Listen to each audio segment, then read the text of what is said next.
একদিন হজরত ইদ্রিস আলাইহিস সালাম তার ইবাদতখানায় আল্লাহ তাআলার জিকিরে মশগুল ছিলেন। এমন সময় একজন ব্যক্তি হজরত ইদ্রিস আলাইহিস সালাম এর নিকট আসলেন। তিনি তাকে মেহমান মনে করে অভ্যর্থনা জানালেন এবং নিজের কাছে বসার জন্য অনুমতি দিলেন। হজরত ইদ্রিস আলাইহিস সালাম বুঝতে পারেননি মূলত এই ব্যক্তি ছিলেন মালাকুল মাউত হজরত আজরাইল আলাইহিস সালাম। তিনি এসেছিলেন হজরত ইদ্রিস আলাইহিস সালামের সাথে ভ্রাতৃত্বের সম্পর্ক স্থাপন করার জন্য এবং এর আগে 2টি পরীক্ষা করার জন্য। হজরত ইদ্রিস আলাইহিস সালামের অভ্যাস ছিল তিনি সব সময় রোজা রাখতে পছন্দ করতেন, আর সেই দিনেও তিনি ব্যতিক্রম ছিলেন না। হজরত ইদ্রিস আলাইহিস সালাম রোজা অবস্থায় ছিলেন। সারাদিন রোজা রেখে যখন ইফতার করার সময় আসলো, তখন হজরত ইদ্রিস আলাইহিস সালাম নিজের জন্য এবং মেহমানের জন্য ইফতারের আয়োজন করলেন। হজরত ইদ্রিস আলাইহিস সালাম সেখান থেকে খাবার খেলেন, কিন্তু মেহমান কিছুই খেলেন না। যদিও ইদ্রিস আলাইহিস সালাম বারবার বলেছিলেন, ভাই আপনি এখান থেকে খাবার আহার করুন, কিন্তু মেহমান খাবার গ্রহণ করেননি, কারণ তিনি সাধারণ কোনো মেহমান ছিলেন না। তিনি ছিলেন আল্লাহর একজন ফেরেশতা হজরত আজরাইল আলাইহিস সালাম। আর ফেরেশতারা মানুষের মতো খাবার গ্রহণ করেন না। হজরত ইদ্রিস আলাইহিস সালাম তখন এই ব্যক্তিকে চিনতে পারেননি। তিনি বারবার ওই ব্যক্তিকে অনুরোধ করেছিলেন আর বলেছিলেন, ভাই আপনি খাবার গ্রহণ করুন। হজরত ইদ্রিস আলাইহিস সালাম লক্ষ্য করলেন সারা রাত আল্লাহর ইবাদতে উক্ত মেহমান কাটিয়ে দিয়েছেন। পরের দিন সকালে হজরত ইদ্রিস আলাইহিস সালাম মেহমানকে বললেন, ভাই আপনি এবার কিছু খান, কিন্তু মেহমান মোটেও খাবার গ্রহণ করেননি। এবার হজরত ইদ্রিস আলাইহিস সালাম মেহমানকে বললেন, ভাই চলুন আমরা একটু আল্লাহর জমিনে ঘুরে আসি এবং আল্লাহর নিয়ামতগুলো 2 চোখে দেখে তার শুকরিয়া আদায় করি। হজরত ইদ্রিস আলাইহিস সালামের এই কথায় মেহমান রাজি হল। তাকে নিয়ে বের হলেন। তারা দুজনে হাঁটতে হাঁটতে অনেক দূরে চলে গেলেন। হঠাৎ তাদের সামনে পড়ল একটি বাগান, আর এই বাগানে সব ধরনের ফল ছিল। তখন মেহমান বললেন, হে আল্লাহর নবী, চলুন এই বাগানে প্রবেশ করি এবং সেখান থেকে কিছু ফল আমি আর আপনি দুজনে মিলে খাই। হজরত ইদ্রিস আলাইহিস সালাম মেহমানের কথা শুনে রাগান্বিত হলেন আর বললেন, আপনি তো এক আশ্চর্য মানুষ। আপনি কি জানেন না মানুষের সম্পদ না জানিয়ে ভক্ষণ করা আল্লাহ তাআলা পছন্দ করেন না? এটা হারাম।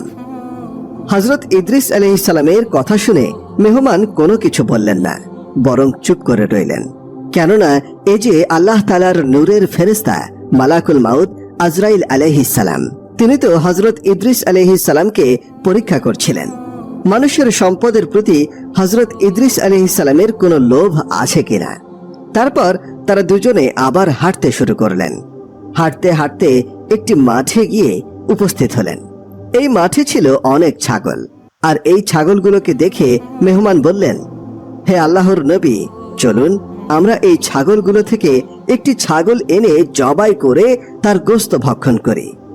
হজরত ইদ্রিস আলাইহিস সালাম বললেন, আপনি তো আজব মানুষ। হালাল খাবার আপনার ভালো লাগে না, আর মানুষের হারাম সম্পদ আপনার কাছে খুবই ভালো লাগে। আপনি কি জানেন না মানুষের সম্পদ না জানিয়ে ভক্ষণ করা আল্লাহ তাআলা হারাম করেছেন? এবারও হজরত ইদ্রিস আলাইহিস সালামের কথায় তিনি কোনো প্রতিবাদ করলেন না। এইভাবেই তারা দুজনে সারা দিন হাঁটলেন। আল্লাহ তাআলার নিয়ামত দেখে সন্ধ্যার সময় আবার তারা বাড়িতে ফিরে আসলেন। এইভাবে উক্ত মেহমান 3 দিন পর্যন্ত হজরত ইদ্রিস আলাইহিস সালামের সহচর্যে থাকলেন। তার আচরণাদি লক্ষ্য করে হজরত ইদ্রিস আলাইহিস সালামের সন্দেহ হলো, আর মনে মনে ভাবতে লাগলেন, এ নিশ্চয়ই কোনো মানুষ নয়। অতঃপর হজরত ইদ্রিস আলাইহিস সালাম বললেন, আল্লাহর কসম, আপনি আপনার পরিচয়টা বলুন। তখন মেহমান বললেন, আমি মানুষ নই, আমি আল্লাহ তাআলার একজন ফেরেশতা, আমার নাম মালাকুল মাউত। হজরত ইদ্রিস আলাইহিস সালাম বললেন, আপনি কি দুনিয়ার যাবতীয় প্রাণীর জান কবজ করে থাকেন? মালাকুল মাউত বললেন, হ্যাঁ। হজরত ইদ্রিস আলাইহিস সালাম আবারও জিজ্ঞাসা করলেন, তবে কি আপনি আমার জান কবজ করতে এসেছেন? মালাকুল মাউত বললেন, না, আমি আপনার সাথে ভ্রাতৃত্ব স্থাপন করতে এসেছি। আমার একান্ত বাসনা আপনিও আমার এই প্রস্তাবে রাজি হবেন। হজরত ইদ্রিস আলাইহিস সালাম বললেন, আমি একটি শর্তে আপনার সাথে ভ্রাতৃত্ব স্থাপন করতে রাজি আছি। আপনি যদি আমাকে একবার মৃত্যুর অবস্থাটা উপভোগ করান, আর যদি এখনই করান, তাহলে আমার অনেক উপকার হতো। মৃত্যুর ভয়ে আমি আরো বেশি করে আল্লাহর ইবাদত করতে পারতাম। তখন মালাকুল মাউত বললেন, আল্লাহর অনুমতি ছাড়া আমি এই কাজ করতে পারবো না। আর আল্লাহ তাআলা এখনো আপনার জান কবজ করার হুকুম আমাকে দেননি। হযরত ইদ্রিস আলাইহিস সালাম বললেন, আপনি তাহলে আল্লাহর নিকট অনুমতি চেয়ে নিন। মালাকুল মাউত আল্লাহ তাআলার নিকট অনুমতি চাইলে আল্লাহ তাআলা তাকে অনুমতি দেন। মালাকুল মাউত তখন হযরত ইদ্রিস আলাইহিস সালামকে বললেন, হে আল্লাহর নবী, আল্লাহ তাআলা আমাকে অনুমতি দিয়েছেন আমি যেন আপনার জান কবজ করি। হযরত ইদ্রিস আলাইহিস সালাম শুনে খুশি হলেন আর বললেন, আপনি আপনার কাজ করুন। এরপর মালাকুল মাউত হযরত ইদ্রিস আলাইহিস সালামের জান কবজ করার জন্য পরিপূর্ণ প্রস্তুতি নিয়ে তাকে জমিনে শুইয়ে দিলেন। অতঃপর হযরত ইদ্রিস আলাইহিস সালামের জান কবজ করতে শুরু করলেন।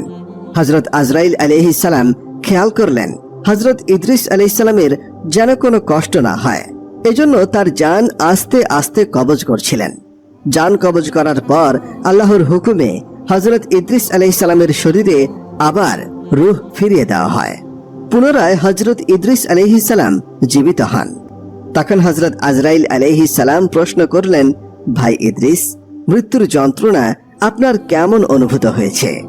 তখন হযরত ইদ্রিস আলাইহিস সালাম বললেন, হে মালাকুল মাউত, মৃত্যুর যন্ত্রণা আমার কাছে মনে হয়েছে যেন কোনো জীবিত প্রাণীর শরীরের চামড়া মাথা হতে পা পর্যন্ত খসে তুলে ফেললে প্রাণীটির যে রূপ কষ্ট হয় তার চেয়ে হাজার হাজার গুণ বেশি আমার কষ্ট হয়েছে। হযরত আজরাইল আলাইহিস সালাম তখন বললেন, হে আল্লাহর নবী, হে হযরত ইদ্রিস আলাইহিস সালাম, আপনি শুনে রাখুন, আমি আজ পর্যন্ত যত জান কবজ করেছি এত সহজে কারো জান কবজ করিনি। আপনি এত সহজে জান কবজ করার পরেও যেহেতু আপনার কষ্ট হয়েছে, এজন্য আপনার নিকট আমি ক্ষমা প্রার্থী। মেহেরবানি করে আপনি আমাকে ক্ষমার দৃষ্টিতে দেখবেন। হযরত ইদ্রিস আলাইহিস সালাম তখন বললেন, হে মালাকুল মাউত, আপনি যেহেতু আমাকে ইচ্ছে করে কষ্ট দেননি, তাই আপনাকে আমার কাছে ক্ষমা চাইতে হবে না। যাই হোক, যখন ইদ্রিস আলাইহিস সালামের জান কবজ করা হলো এবং রূহ আবার ফিরিয়ে দেওয়া হলো, তখন ইদ্রিস আলাইহিস সালাম আজরাইল আলাইহিস সালামকে বললেন, ভাই, আমার উদ্দেশ্য ছিল আমার জান কবজ করার মাধ্যমে আমি মৃত্যুর স্বাদ অনুভব করব, আর এর মাধ্যমে আল্লাহ তাআলার ইবাদতের প্রতি আরো মগ্ন হব। যেহেতু আমি মৃত্যুর স্বাদ অনুভব করতে পেরেছি, এখন আপনার কাছে আমার আরেকটা অনুরোধ আছে। অনুরোধটি হলো, আপনি আল্লাহর কাছে আরেকটি ফরিয়াদ করুন, আমাকে যেন জাহান্নাম দেখার ব্যবস্থা করে দেন। আমার মনে জাহান্নাম দেখার স্বাদ জেগেছে। আপনি যদি আমাকে জাহান্নাম দেখাতেন, তবে আমি জাহান্নামের ভয়ে আল্লাহর ইবাদত বন্দেগীতে আরো বেশি মনোযোগী হতে পারতাম। হযরত আজরাইল আলাইহিস সালাম যখন আল্লাহ তাআলার কাছে ফরিয়াদ জানালেন, তখন তাকে অনুমতি দেওয়া হলো যেন হযরত ইদ্রিস আলাইহিস সালামকে জাহান্নামে নিয়ে গিয়ে স্বচক্ষে দেখিয়ে আনেন। হযরত আজরাইল আলাইহিস সালাম বললেন, হে আল্লাহর নবী, আপনি আমার সাথে চলুন। আল্লাহ তাআলা আমাকে অনুমতি দিয়েছেন যেন আপনাকে আমি জাহান্নাম দেখিয়ে আনি। এরপর হযরত আজরাইল আলাইহিস সালাম হযরত ইদ্রিস আলাইহিস সালামকে নিয়ে রওনা দিলেন। চলতে চলতে আল্লাহর তৈরি জাহান্নামে গিয়ে উপস্থিত হলেন। জাহান্নাম দেখে, জাহান্নামের ভয়াবহ শাস্তি দেখে হযরত ইদ্রিস আলাইহিস সালাম একটি চিৎকার দিলেন আর ভয়ে বেহুশ হয়ে পড়লেন। হযরত ইদ্রিস আলাইহিস সালাম জাহান্নাম ঘুরে দু চোখের পানি ছেড়ে দিলেন এবং কান্না করতে শুরু করলেন। জাহান্নামের বিভীষিকাময় শাস্তি সবকিছু দেখার পরে হযরত ইদ্রিস আলাইহিস সালাম হযরত আজরাইল আলাইহিস সালামকে বললেন, ভাই, আপনি আমাকে মৃত্যুর যন্ত্রণার স্বাদ আস্বাদন করিয়েছেন, আপনি আমাকে জাহান্নাম দেখিয়েছেন। এই দুটির মাধ্যমে আমার হৃদয়ে আল্লাহ তাআলার ইবাদত বন্দেগী করার প্রচন্ড ইচ্ছা জেগেছে। আমি যতদিন বেঁচে থাকি আল্লাহ তাআলার ইবাদত বন্দেগীতে সময় পার করব, আর আমার উম্মতদেরকে সব সময় বোঝাবো আমি স্বচক্ষে জাহান্নাম দেখেছি আর মৃত্যুর যন্ত্রণা অনুভব করেছি। মৃত্যুর যন্ত্রণা অনেক কঠিন এবং জাহান্নাম খুবই ভয়ানক একটি স্থান। সেখানে শাস্তি সহ্য করার মতো ক্ষমতা কারো নেই। হযরত ইদ্রিস আলাইহিস সালাম মনে মনে একটি ফন্দি আঁকলেন, যে ফন্দির কৌশলের কথা হযরত আজরাইল আলাইহিস সালামকে বুঝতে দিলেন না। হযরত ইদ্রিস আলাইহিস সালাম হযরত আজরাইল আলাইহিস সালামের হাত ধরে বললেন, ভাই, আমার আরেকটি অনুরোধ আছে। মেহেরবানি করে ভ্রাতৃত্বের বন্ধনের কারণে আমার অনুরোধটি ফেলবেন না। হযরত আজরাইল আলাইহিস সালাম তখন হেসে দিলেন আর বললেন, আপনার আবার কি অনুরোধ? হযরত ইদ্রিস আলাইহিস সালাম তখন বললেন, আপনি মেহেরবানি করে আল্লাহর কাছে আমার হয়ে আরো একবার ফরিয়াদ করুন, যেন আল্লাহ তাআলা আমাকে স্বচক্ষে জান্নাত দেখার একটি ব্যবস্থা করে দেন। বারবার যখন হযরত ইদ্রিস আলাইহিস সালাম হযরত আজরাইল আলাইহিস সালামের কাছে অনুরোধ করছিলেন, তখন মালাকুল মাউত হযরত আজরাইল আলাইহিস সালাম আল্লাহ তাআলার কাছে ফরিয়াদ জানালেন, হে আল্লাহ, আপনার নবী জান্নাতকে স্বচক্ষে দেখতে চান। হযরত আজরাইল আলাইহিস সালাম যখন আল্লাহর কাছে ফরিয়াদ করলেন, আল্লাহ তাআলা তখন ইদ্রিস আলাইহিস সালামকে জান্নাত স্বচক্ষে দেখার অনুমতি প্রদান করলেন। হযরত ইদ্রিস আলাইহিস সালাম আল্লাহর কাছ থেকে অনুমতি পেয়ে শুকরিয়া আদায় করলেন এবং সিজদা করলেন। অতঃপর হযরত আজরাইল আলাইহিস সালাম হযরত ইদ্রিস আলাইহিস সালামকে সাথে নিয়ে রওনা দিলেন। দুজনে চলতে চলতে জান্নাতের কাছে গিয়ে উপস্থিত হলেন। ইদ্রিস আলাইহিস সালাম জান্নাতের দিকে যেতে যেতে মনে মনে একটি ফন্দি করলেন, আর সেটি হযরত আজরাইল আলাইহিস সালামকে বুঝতেও দিলেন না। এই ফন্দিটি ছিল যে কোনো মূল্যে জান্নাতে যদি আমি ঢুকি তাহলে জান্নাতেই থেকে যাব, কেননা আল্লাহ তাআলার ওয়াদা হচ্ছে যে একবার জান্নাতে যাবে সে আর কখনো দুনিয়াতে যাবে না। এটাই আল্লাহ তাআলার ওয়াদা। হযরত ইদ্রিস আলাইহিস সালাম ভাবতে লাগলেন, যেহেতু আমার মৃত্যুর ধাপ পার হয়ে গেছে, যদি আমি জান্নাতে প্রবেশ করতে পারি তাহলে জান্নাত থেকে আমি বের হব না। হযরত আজরাইল আলাইহিস সালাম হযরত ইদ্রিস আলাইহিস সালামের মনের অবস্থা কিছুতেই বুঝতে পারলেন না। মহান রব্বুল আলামিন হযরত ইদ্রিস আলাইহিস সালামের কথা শুনে হাসছিলেন, কেননা আল্লাহ তাআলা ইদ্রিস আলাইহিস সালামের তকদিরে এভাবেই লিখে রেখেছিলেন। জিন্দা অবস্থায় মওতের পূর্বে তাকে আল্লাহ তাআলার জান্নাত দেখাবেন তিনি এবং জান্নাতের মধ্যে চিরস্থায়ী করে দেবেন। হযরত আজরাইল আলাইহিস সালাম যখন ইদ্রিস আলাইহিস সালামকে নিয়ে জান্নাতের দরজার সামনে উপস্থিত হলেন, ঠিক ওই সময় হযরত ইদ্রিস আলাইহিস সালামকে বললেন, ভাই ইদ্রিস, এই যে জান্নাত, আপনি জান্নাতে প্রবেশ করুন, কিন্তু শর্ত হচ্ছে আপনার পায়ে যে জুতা আছে সেই জুতা খুলে তারপর যান। জান্নাতে যত নাজ নেয়ামত আছে তা আপনি ঘুরে দেখুন। আমি আপনার জন্য বাইরে দাঁড়িয়ে অপেক্ষা করছি। যখন আমি আপনাকে ডাক দিব দুনিয়াতে যাওয়ার সময়, ঠিক ওই মুহূর্তে আপনি আমার কাছে চলে আসবেন। আপনাকে নিয়ে আমি আবার আল্লাহর জমিনে নেমে যাব। হযরত আজরাইল আলাইহিস সালাম ইদ্রিস আলাইহিস সালামের মনের কথা জানেন না, আর কল্পনাও করতে পারেননি যে ইদ্রিস আলাইহিস সালাম মনে মনে কি ভেবে রেখেছেন। হযরত ইদ্রিস আলাইহিস সালাম আজরাইল আলাইহিস সালামের কথা মতো জুতা বাইরে রেখে আল্লাহর জান্নাতে প্রবেশ করলেন। আল্লাহর জান্নাতে বড় বড় নাজ নেয়ামত, আরাম আয়েশ সবকিছুই এক এক করে হযরত ইদ্রিস আলাইহিস সালাম উপভোগ করতে লাগলেন। জান্নাতের নাজ নেয়ামত যতই তিনি দেখছেন তার ততই চোখ শীতল হয়ে যাচ্ছে। হযরত ইদ্রিস আলাইহিস সালাম জান্নাত দেখছেন আর আল্লাহ তাআলার শুকরিয়া আদায় করছেন। কিছুক্ষণ পর পর আলহামদুলিল্লাহ এই বলে শুকরিয়া আদায় করছেন এবং সিজদায় অবনত হয়ে যাচ্ছেন। যতই সামনের দিকে এগোচ্ছেন আল্লাহর জান্নাত দেখে তিনি ততই বিমোহিত হয়ে পড়ছেন এবং জান্নাতের প্রতি আকৃষ্ট হচ্ছেন। হযরত ইদ্রিস আলাইহিস সালাম জান্নাতে ঘোরাফেরা করলেন। এরপর হযরত আজরাইল আলাইহিস সালামের কাছে ফিরে এসে তিনি নিজের প্রতিশ্রুতি রক্ষা করলেন, কিন্তু পরক্ষণেই তিনি এক দৌড়ে আবার জান্নাতে ঢুকে পড়লেন। হযরত আজরাইল আলাইহিস সালাম তাকে ডেকে বললেন, ভাই ইদ্রিস, আপনি আবার জান্নাতে ঢুকলেন কেন? তাড়াতাড়ি বেরিয়ে আসুন, আমাদেরকে এখনই যেতে হবে। আমি আপনাকে আবার পৃথিবীতে পৌঁছে দেব।